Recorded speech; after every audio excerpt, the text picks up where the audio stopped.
Você já se sentiu abandonado por Deus? Como se você tivesse aquela sensação que você clama, clama, clama, que você ora e ele não responde. Nesse vídeo de hoje você vai descobrir como Jesus ele tem poder até sobre a morte e como isso pode transformar a nossa esperança no dia de hoje. Porque a história que nós vamos estudar hoje vai mostrar para você que quando Deus demora, não é porque ele está atrasado ou por negligência dele, mas é uma estratégia divina. Olá, eu sou Renato Neves, seja muito bem-vindo ao nosso canal Bíblia Talk. Na semana passada a gente viu Jesus se ajoelhando para lavar os pés dos seus discípulos. Aquela lição foi incrível sobre humildade e sobre serviço. Jesus ele estava naquele momento mostrando que no reino de Deus maior é aquele que serve e não aquele que é servido. E hoje nós vamos continuar, nós vamos ver como Jesus ele demonstra o seu poder sobre a morte. Então assim, vamos começar pelo começo dessa história. Jesus ele tinha uma família muito especial para ele, uma família que ele amava. Que família era essa? A família de Lázaro, Marta e Maria. E essa família, eles moravam lá em Betânia. E olha só que interessante, a Bíblia mesmo, ela deixa muito claro que Jesus amava essa família. Você pode ver lá em João, no capítulo 11, no versículo 5, que diz assim: Ora, Jesus amava Marta e a sua irmã e Lázaro. E é aí que está. Lázaro ele fica doente, ele fica gravemente doente. Qual era a doença? Eu não faço a mínima ideia. Nem ninguém sabe porque a Bíblia não registra. Mas as irmãs de Lázaro, elas fazem o que eu e você provavelmente faria. Elas escrevem um recado urgente e mandam entregar para Jesus. E olha só que interessante, elas escreveram justamente isso. Está escrito assim: Senhor, aquele a quem amas está enfermo. E elas nem precisaram explicar qual que era a doença, nem os sintomas que Lázaro estava passando, porque o que elas escreveram já explicava tudo. O que elas escreveram? Aquele a quem amas. E quando você escuta isso, você entende que quem ama tem pressa para socorrer aquela pessoa amada. E agora eu quero compartilhar com você uma coisa que mudou completamente a minha perspectiva quando eu cheguei aqui no Canadá. Minha perspectiva sobre o sofrimento.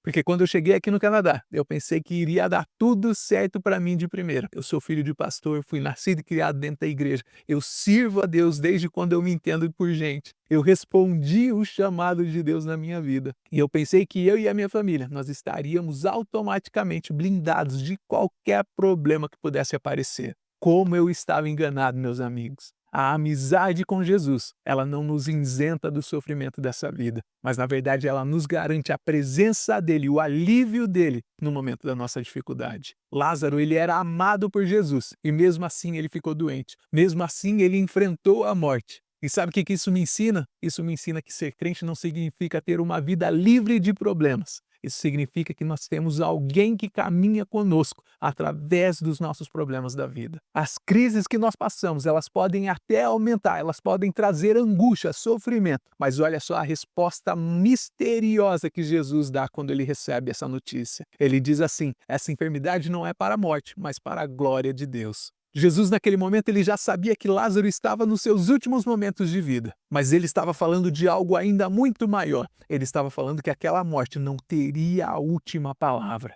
E tem uma coisa aqui que eu acho muito bonita, porque Jesus, ele deliberadamente demorou mais 2 dias para chegar até Betânia. E isso não foi uma negligência de Jesus, isso foi Jesus mostrando a pedagogia dele para aquele povo. Sabe por quê? Porque Deus, ele às vezes permite que situações na nossa vida pareçam piorar muito antes que ele haja. Sabe por quê? Porque quando ele agir, não vai ter dúvida nenhuma que foi ele mesmo que agiu e trouxe um milagre. Aí finalmente nós chegamos ao segundo ponto e Jesus decide voltar para Betânia. E aí os discípulos eles ficam completamente espantados, porque eles começaram a dizer assim: mestre, ainda há pouco, ainda agora, os judeus eles procuravam apedrejar você e agora você quer voltar para lá? Mas Jesus explicou uma coisa maravilhosa para os seus discípulos aqui. Ele diz assim: o lugar seguro onde está é no centro da vontade de Deus. E quando Jesus chegou lá, já fazia 4 dias que Lázaro tinha morrido. Na cultura judaica, eles acreditavam que depois de 3 dias a alma ela já tinha separado do corpo definitivamente. Então, humanamente, não tinha nada mais a ser feito, já estava tarde demais. E aí acontece aquela conversa maravilhosa, a conversa mais profunda do Novo Testamento. Marta ela vai ao encontro de Jesus e ela fala: Senhor, se tu tivesses aqui, o meu irmão não teria morrido. E olha só que interessante, não é que ela não tinha fé em Jesus, mas é que a fé dela estava no passado. Porque se Jesus estivesse lá, ela cria que o irmão dela não teria morrido. Então a fé dela estava limitada no passado. Mas ela também tinha fé no futuro, porque no futuro ela acreditava que o irmão dela poderia ressuscitar na ressurreição do último dia. Porque ela diz assim: eu sei que ele há de ressuscitar no último dia. Mas Jesus acaba deslocando essa conversa completamente para o presente. Jesus diz: eu sou a ressurreição e a vida. Quem crê em mim, ainda que esteja morto, viverá. Jesus não está dizendo: eu era a ressurreição e a vida, eu vou ser a ressurreição e a vida. Ele está dizendo: eu sou a ressurreição e a vida. Ele está trazendo essa conversa para o presente, para o agora, para o hoje. E muitas vezes eu e você, nós limitamos a nossa fé ao passado ou ao futuro. E tem uma coisa aqui que me emociona muito nessa história. João capítulo 11, no versículo 35, o versículo mais curto da Bíblia, diz assim: Jesus chorou.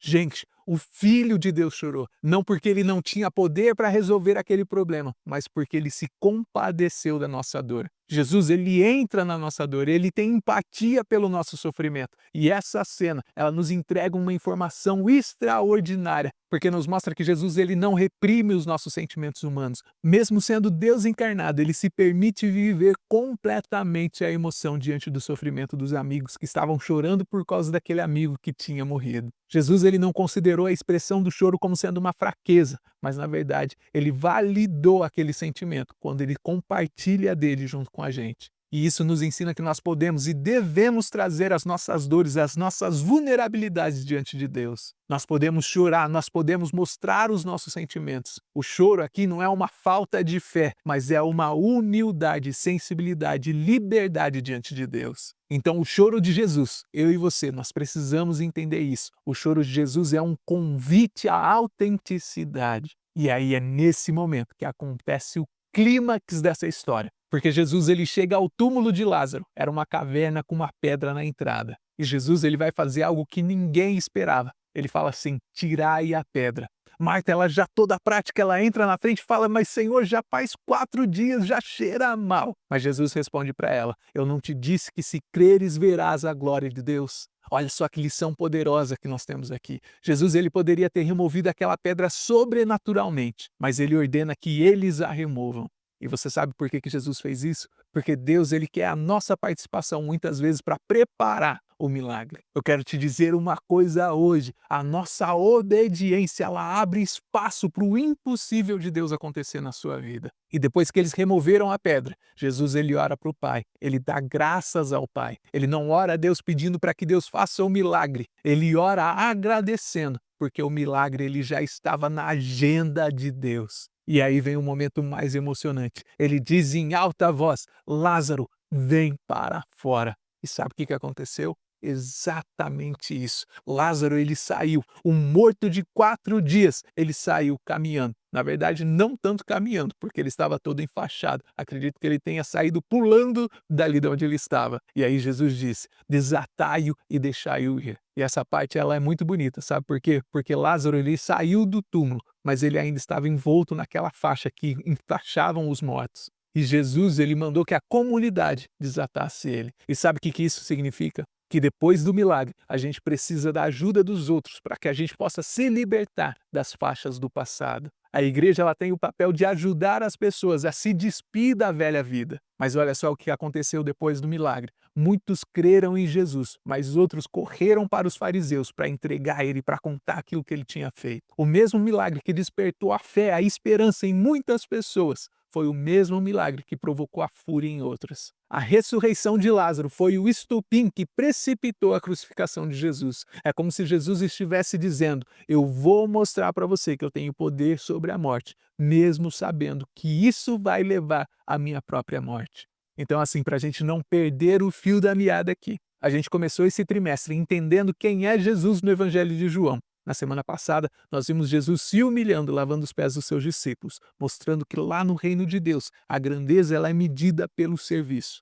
E hoje nós descobrimos que esse mesmo Jesus humilde, ele tem poder absoluto sobre a morte. E isso tudo está preparando o nosso coração para que na próxima semana a gente possa entender como ele foi crucificado, não sendo uma vítima impotente, mas como um rei que voluntariamente ele deu a sua própria vida para nos dar a eternidade. E eu espero que você tenha aprendido pelo menos uma coisa ou duas com esse nosso vídeo de hoje. E se essa palavra falou com você hoje, compartilha com alguém que precisa ouvir que quando Jesus chama, nem a morte tem o poder de segurar o milagre. E se inscreva no nosso canal para continuar nessa jornada de descobrir como Jesus transforma vidas através da palavra de Deus. Então Deus te abençoe e eu te vejo na próxima semana, se Deus assim nos permitir.